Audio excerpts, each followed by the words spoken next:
बंधु माने आजिर एही कार्यक्रम को आपण मानक स्वागत। आजिर एही कार्यक्रमटी मीन राशि व्यक्ति विशेष मानक पई बहुत गुरुत्वपूर्ण अटे, बहुत ही खास अटे। कारण मीन राशि व्यक्ति विशेष मानकर जीवन एही महालया अमावास्या ठारू बदलिबाको जाउछि। कारण एही महालया अमावास्या रे सूर्य पराग मध्य लागिबाको जाउछि। तेबे एही सूर्य परागटी आमर भारत तथा ओडिशा रे दृश्यमान नहेले मध्य एहार प्रभाव समग्र विश्व ब्रह्मांड उपरे रहिबो। तेणु ग्रह मानकर गोचर रे मध्य एक बड़ परिवर्तन हेबो, जहा फल रे आपणक जीवन रे मध्य एक बड़ परिवर्तन हेबो।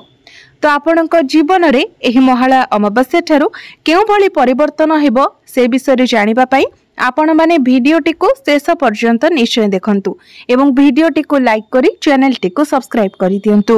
कमेंट बॉक्स रे भक्ति एवं श्रद्धार सहित जय श्री जगन्नाथ जय मां लक्ष्मी निश्चय लिखंतु। तो बंधु माने आसंतु आरंभ करिबा आजिर एही कार्यक्रम को, जहां आपणकर जन्म राशि तथा चंद्र राशि उपरे आधारित अटे।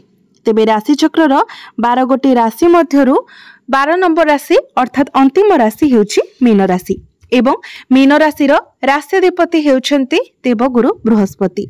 तो बंधु माने गुरु आपणक कुंडली चतुर्थ भावरे केंद्र रे गोचर करुछंती, बहुत भल स्थिति रे अछंती। तो निश्चित भावरे एही महालया अमावास्या ठारू आपणकर स्वास्थ्य बहुत भल रहिबो। बंधु माने चतुर्थ भावटी होइथाय समस्त प्रकारर भौतिक सुखर भाव, मांकर भाव। तो आपणकर मांकर स्वास्थ्य रे आपण उन्नति देखिबाको पाइबे। पूर्वरु जदि आपणक मांकर कोनोसी प्रकारर स्वास्थ्य जनित समस्या लागि रहितिला तो सेथिरे आपण सुधार देखिबाको पाइबे एवं आपणको समस्त भौतिक सुखर मध्य प्राप्ति हेबो। एही महालया अमावास्या परे आपण निजर घर पई किछि लग्जरियस जिनिस किणा किणी करि पारंती। अनेक दिनरु जदि आपण किछि जिनिस किनिबाको चाहुतिले तो एही महालया अमावास्या परे आपण ताहा किनि पारंती। जमी भूमि प्रॉपर्टी नूतन गृह इत्यादि निर्माण करि पारंती। नूतन जानवाहन मध्य आपण किणा किणी करि पारंती। गुरुंकर दृष्टि आपणकर दशम भाव उपरे रहुछि। दशम भावटी होइथाय क्यारियर भाव, कार्य क्षेत्र भाव। तो ही महालया अमावास्या परे आपण आपणकर क्यारियर रे ग्रोथ देखिबाको पाइबे। आपण जदि चाकरी करूछंती तो चाकरी क्षेत्र रे आपणको प्रमोशन मिलि पारे एवं जदि आपण चाकरी करि नाहंती तो आपणको चाकरी मिलिबार मध्य बहुत अधिक संभावना रहुछि। एहा व्यतीत चाकरी क्षेत्र रे आपणकर मान सम्मान बढ़िबो। आपणकर मैनेजमेंट स्किल बहुत भल रहिबो। आपणक मध्यरे बुद्धिमता रहिबो। समस्त प्रकारर समस्या को आपण समाधान करि देई पारिबे। जो माने विद्यार्थी अछंती सेमानंको पाई मध्य एही महालया अमावास्या परर समय बहुत भल रहिबो। कारण पंचम भावटी होइथाय शिक्षार भाव एवं आपणकर पंचम भावर अधिपति हेउछंती बुध। एही महालया अमावास्या ठारू बुध आपणकर सप्तम भावरे उच्चस्थ होइछिबे। कन्या राशि रे बुध प्रवेश करिबे। तो निश्चित भावरे एही महालया अमावास्या ठारू विद्यार्थी माननकु आपणकर शिक्षा क्षेत्र रे बहुत अधिक सफलता मिलिबो। तेणु पाठ पढ़ा रिलेटेड आपण जहाँ भी किसी डिसीजन नेबा पई चाहुछंती, जहाँ भी किसी स्टेप नेबा पई चाहुछंती, आपण जदि किसी एडमिशन नेबा पई चाहुछंती, किसी फॉर्म फिलअप करबा पई चाहुछंती तो एही महालया अमावास्या पर ठारू आपणक पई समय बहुत भल रहुछि। एही महालया अमावास्या परे जदि आपणकर किसी एग्जाम अछि, कॉम्पिटिटिव एग्जाम अछि, प्रतियोगिता मूलक परीक्षा अछि, कोनोसी सरकारी चाकरी पई आपण प्रिपेयर होछंती तो आपणक पई समय बहुत भल रहिबो। आपण परीक्षा रे निश्चित भाबरे उत्तीर्ण हेबे। पूर्वरु आपणकर शिक्षा क्षेत्र रे जहाँ भी किसी समस्या लागि रहितिला से सब दूर होई जिवो एवं आपण आपणकर पाठ पढ़ा क्षेत्र रे उन्नति देखिबाको पाइबे। पाठ पढ़ा रे आपणकर आग्रह बढ़िबो।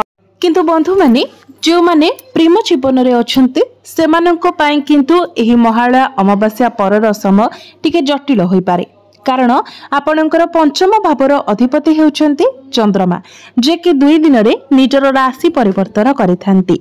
किंतु प्रेमर कारक ग्रह शुक्र एही महालया अमावास्या ठारू आपणकर षष्ठ भाव को प्रवेश करिवे। षष्ठ भावटी होइथाय रोग ऋण एवं शत्रुर भाव। षष्ठ भावटी को कुंडली रे एते भलो बोली माना जाय न थाय। तो शुक्र आपणकर षष्ठ भाव रे नीचस्थ होइछिबे। तेणु आपणकर प्रेम जीवन रे टिके समस्या सृष्टि होई पारे। छोट छोट कथा को लेकिन आपणक मध्य आर्गुमेंट हो पारे, जुक्ति तर्क हो पारे। तेणु आपण एसबू को अवॉइड करने चेष्टा करूँ। जिते पारे आपण निज भितर अंडरस्टैंडिंग भल रखापी चेष्टा करूँ। सबकि को एडजस्ट करने चेष्टा करूँ।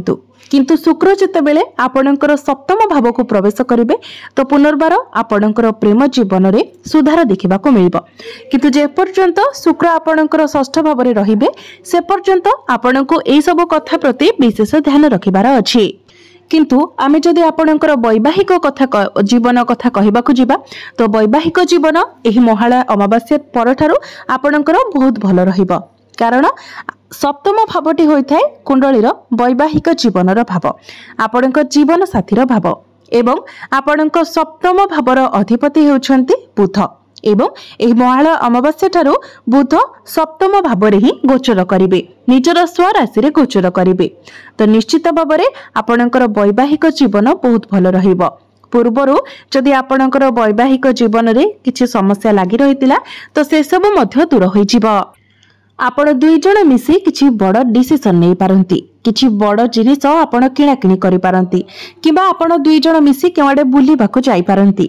आपण जदि फैमिली प्लानिंग करिबा पई चाहुचंती तो सेथि पई मध्य समय आपणक पई बहुत भल रहिबो। तो मोटामोटी भाबरे कहिबाकू गले एही महालय अमावास्या परठारु आपणकर वैवाहिक जीवन बहुत भल रहिबो। आपणक मध्यरे भल पाइबा बढ़िबो, ताळमेळ ठीक रहिबो, आपणकर वैवाहिक जीवन सुखमय हेबो। एबे आसंतु जानिबा आपणको आपणकर भाग्य केते मात्रा रे साथ देबो एही महालय अमावास्या ठारू।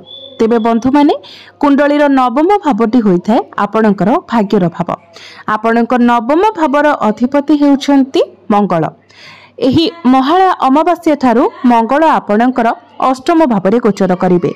अष्टम भावटी को कुंडली रे भल बोली माना जाय न थाए। तो यह महालय अमावास्या परठारु आपणको आपणकर भाग्यर सेथिटा साथ मिलिबो नाही। तेणु जदि आपण किछि बड़ कार्य करिबा पई चाहुचंती तो आपण एही समयटी को टिके स्किप करि दियंतु। जेतेबेले मंगल निजर स्वगृह रे अर्थात आपणकर नवम भाव में प्रवेश करिवे सेतेबेले जदि आपण भाग्य संबंधित डिसिजन नियंती कार्य करंती तो सेतिरे आपणको अधिक सफलता मिलिबो। किंतु एही अमावास्या परे जदि आपण किछि डिसिजन नेउछंती किछि कार्य आरंभ करूछंती तो सेतिरे आपणको बाधा विघ्नर सामना करबाको पड़ी पारे। किंतु जदि आमे आपणकर कैरियर विषय कथा बा तो कैरियर आपणकर बहुत भल रहिबो। कारण दशम भावटी होइथाय आपणकर कैरियर भाव एवं आपणकर दशम भावर अधिपति हेउछन्ति देवगुरु बृहस्पति। गुरु आपणक कुंडलीर चतुर्थ भाव में गोचर करूछन्ति एवं गुरुंकर सीधा सड़क दृष्टि आपणकर दशम भाव उपरे रहुछि। गुरु सप्तम दृष्टि रे आपणकर दशम भाव को देखुछन्ति। तो निश्चित भाव में आपणकर कैरियर एही महालय अमावास्या परठारु बहुत भल रहिबो। जदि आपण चाकरी करूछन्ति तो चाकरी क्षेत्र रे आपणकर प्रमोशन होई पारे एवं जदि आपणक पाखरे चाकरी नाही तो आपणको चाकरी मिलिबार मध्य बहुत अधिक संभावना रहुछि। कारण सूर्य मध्य आपणकर सप्तम भाव में केंद्र रे गोचर करिवे।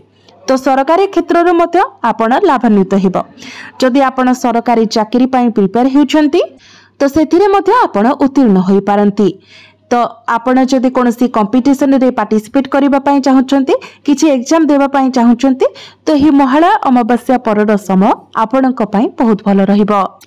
आपणको आपणकर कार्य क्षेत्र रे मान सम्मान प्राप्ति हेबो। आपणक मध्यरे मैनेजमेंट स्किल पढ़िबो। सबु समस्यार समाधान मध्य आपण बहुत भल भाबरे करि पारिबे। एवं जदि बिजनेस कथा कहिबा तो बिजनेस आपणकर बहुत ही भल रहिबो। कारण बुध आपणकर सप्तम भाव में प्रवेश करिवे। सप्तम भावटी होइथाय डेली इनकम रो भाव, आपणकर व्यापार वाणिज्यर भाव।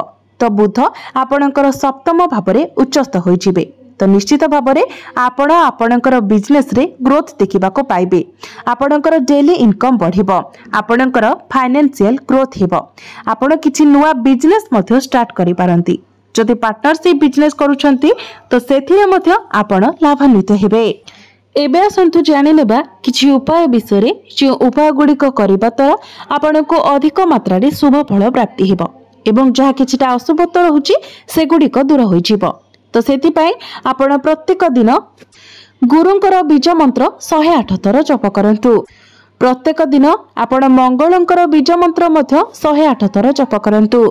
प्रत्येक दिन आपण हनुमान चालीसार पाठ करंतु एवं प्रत्येक दिन उदित सूर्य को आपण जलार्घ्य अर्पण करंतु। निश्चित भाବରେ आपणको अधिक मात्रा रे शुभ फल प्राप्ति हेबो। तो बंधु माने आपणकर जीवन मंगलमय हो, यह ही ईश्वरଙ୍କ निकटरे मोर प्रार्थना। धन्यवाद।